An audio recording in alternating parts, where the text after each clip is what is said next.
दोस्तों नमस्कार। Exam instructor Girdhar YouTube channel पर आपका स्वागत है। तो दोस्तों आज से ROERE की तैयारी शुरू हो रही है मध्यकालीन इतिहास से। प्राचीन इतिहास हो गया है तो मध्यकालीन इतिहास करेंगे हम इस्लाम धर्म, और इसमें मोहम्मद गौरी और महमूद गजनबी तक का इसमें पूरा सब कुछ रहेगा। तो ROERE का एग्ज़ाम जनवरी में होने की घोषणा हुई है, कल बात हुई थी सचिव से। और इसी के साथ TGT PGT का भी एग्ज़ाम है। ROERE का दिसंबर में है और TGT PGT का जनवरी में है। तो उसी के लिए सब कुछ देख के चलते हैं, एक एक टॉपिक लेंगे इसी के साथ ही। मोहम्मद साहब, इस्लाम धर्म देखेंगे। मोहम्मद साहब का जन्म 570 ईस्वी में मक्का में हुआ था। कहाँ पर हुआ था? मक्का में हुआ था। इनका जन्म कुरैश कबीले में हुआ था। किस कबीले के थे ये? कुरैश कबीले। प्रश्न आता है किस कबीले के से। मोहम्मद साहब के पिता का नाम था अब्दुल्ला। अब्दुल्ला की मृत्यु जन्म से पूर्व तथा माता की मृत्यु 6 वर्ष की अवस्था में हो गई थी। तो इनका बाल्यावस्था बिना माता पिता के ही गुजरी। मोहम्मद साहब का पालन पोषण चाचा अबू तालिब ने किया था। किसने किया था? चाचा अबू तालिब ने मोहम्मद साहब का पालन पोषण किया। मोहम्मद साहब का विवाह 25 वर्ष की अवस्था में 40 वर्षीय धनी विधवा खतीजा से हुआ था। जब ये 25 साल के थे तो इनकी शादी 40 वर्ष की विधवा महिला से हुआ था जिसका नाम था खतीजा। ये बहुत धनी थी, इनकी शादी जब हुई थी इनसे। मोहम्मद साहब 622 ईस्वी में मक्का त्याग कर मदीना चले गए। सन याद करना, 622 में मक्का त्याग कर मदीना चले गए। इसी समय 622 से हिजरी संवत का आरंभ किया गया है। हिजरी संवत कब से माना जाता है? 622 ईस्वी से, जब मोहम्मद साहब मक्का त्याग के मदीना चले गए, उसी समय से ये हिजरी संवत चलता है इस्लाम में। इस्लाम का आधार एकेश्वरवाद है। ये बहुदेववाद या बहुत सारे भगवानों को नहीं मानते, एक ईश्वर को मानते हैं। और कुरान के धार्मिक कानून को जवाबित कहा गया है। जवाबित, कुरान के कानूनों को क्या कहा गया है? जवाबित। चचनामा नामक ग्रंथ में अरबों के सिंध विजय का विस्तृत उल्लेख मिलता है। ये प्रश्न आता है कि जो चचनामा है इसमें क्या है? इसमें अरबों के सिंध विजय का विस्तृत उल्लेख है इस किताब में, चचनामा में। मीर कासिम ने दाहिर पर आक्रमण कब किया था? 712 ईस्वी में कर देवल जीत लिया। ये प्रथम भारत आक्रमण था जो दाहिर पर किया गया था मीर कासिम के द्वारा। तो ये 712 ईस्वी में हुआ था ये। और इसी सिंध विजय के बाद सर्वप्रथम जजिया कर लगाने वाला शासक मीर कासिम ही था। ये प्रश्न ज़्यादा पूछा जाता है कि सबसे पहले कहाँ पे जजिया लगाया गया था? तो जजिया यहीं लगाया गया था। सिंध विजय के बाद सर्वप्रथम जजिया लगाने वाला शासक कौन था? मीर कासिम ने सबसे पहले जजिया कर लगाया था, मीर कासिम। इतिहासकार हेनरी इलियट, ये याद रखना, हेनरी इलियट ने बताया 1000 से और 1027 के बीच की अवधि में महमूद गजनबी ने भारत पर 17 बार आक्रमण किए। ये कौन से इतिहासकार ने बताया था? हेनरी इलियट ने। कितने आक्रमण किए थे? 17 आक्रमण किए। महमूद गजनबी ने प्रथम आक्रमण 1000 ईस्वी में किया था। कहाँ पर? सीमावर्ती नगर पर हुआ। जो सीमावर्ती क्षेत्र हैं तो इन्हीं सीमावर्ती नगरों पर प्रथम आक्रमण किया था 1000 में। दूसरा आक्रमण इसने 1001 में हिंदू शाही राज पर किया। हिंदू शाही राज पर दूसरा किया। और 16वां आक्रमण कब किया इसने? 16वां आक्रमण, टोटल 17 किए थे, 16वां आक्रमण ज़्यादा पूछा जाता है। 16वां आक्रमण सोमनाथ आक्रमण, सोमनाथ मंदिर पर किया। सोमनाथ ये 1025 में किया। गुजरात में यह शिव मंदिर था। कहती हैं सोमनाथ मंदिर किस इष्ट के प्रति था, किस भगवान का था? ये शिव मंदिर था।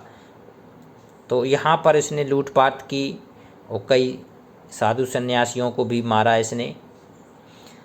इस समय गुजरात का शासक भीमदेव था, बिना युद्ध किए भाग गया था और ये मंदिर को लूट के ले गया था महमूद गजनबी।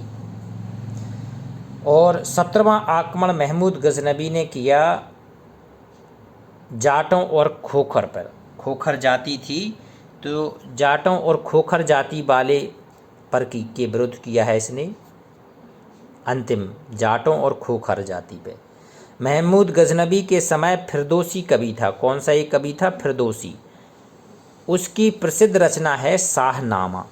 शाहनामा पूछा जाता है कि किसने लिखी है, तो शाहनामा फिरदौसी ने लिखी। फिरदौसी किसके दरबार का कवि था? ये महमूद गजनबी के दरबार का कवि था। भारत में मुस्लिम सत्ता का वास्तविक संस्थापक किसको माना जाता है? वास्तविक संस्थापक माना जाता है शहाबुद्दीन मोहम्मद गौरी को। इसके बाद जो गौरी आया था, चूँकि महमूद गजनबी का उद्देश्य धन लूटना था, लेकिन महमूद गजनबी का गौरी का जो था वो यहाँ पर राज करने का था। शहाबुद्दीन मोहम्मद गौरी ये वास्तविक मुस्लिम सत्ता का संस्थापक है। गौरी के समय में दिल्ली और अजमेर के शासक पृथ्वीराज तृतीय थे, जिन्हें राय पिथौरा भी कहते हैं, पृथ्वीराज चौहान भी कहते हैं। तो पृथ्वीराज ने कन्नौज के राजा जयचंद की पुत्री संयोगिता से बलात् विवाह किया था। बलात् होता है अपहरण करके ले जाना। इसलिए दोनों में क्या थी? दुश्मनी थी। दोनों में जब इसने आक्रमण किया मोहम्मद गौरी ने, तब इनकी दुश्मनी थी और उसी दुश्मनी का फ़ायदा ये मोहम्मद गौरी उठा ले गया। तो उसने दो युद्ध किया। तराइन का प्रथम युद्ध। तराइन का प्रथम युद्ध हुआ था 1191 में।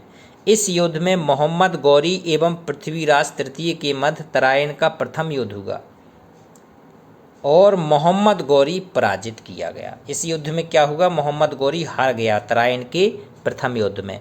लेकिन अगली साल तराइन का दूसरा युद्ध हुआ 1192 में, और इसमें मोहम्मद गौरी और पृथ्वीराज चौहान के, तो तराइन का द्वितीय युद्ध में पृथ्वीराज मारा गया और मोहम्मद गौरी जीत गया।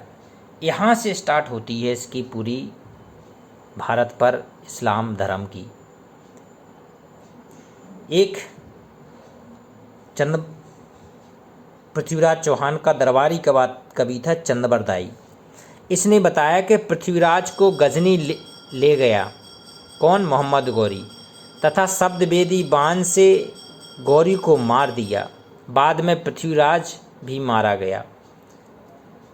तो इन्होंने लिखा है कि जी वहाँ युद्ध में नहीं मारा था, इसको बाद में गजनी ले गया। लेकिन फिर एक साहित्यिक रचना बताई इन्होंने, फिर इस रचना से शब्दवेदी बाण मारा था, तो उससे मोहम्मद गौरी मारा गया और बाद में फिर पृथ्वीराज भी मारा गया।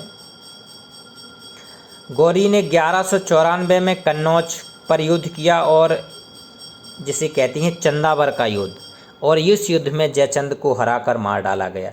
अब देखो दुश्मनी कहाँ तक थी। पहले तो पृथ्वीराज चौहान मारा, फिर जयचंद मारा गया।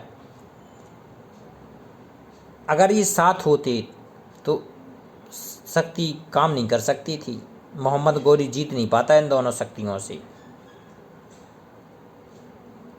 गौरी ने लौटते समय, अब जी जीत के लौट रहा था दमयक नामक स्थान पर 15 मार्च 1206 को खोखरों ने गौरी को मार दिया, इसकी हत्या कर दी। रास्ते में ही खोखर जाती है, लड़ाकू जाती है खोखर, इन्होंने लौटते समय दमयक स्थानों में इसने मोहम्मद गौरी को मार दिया।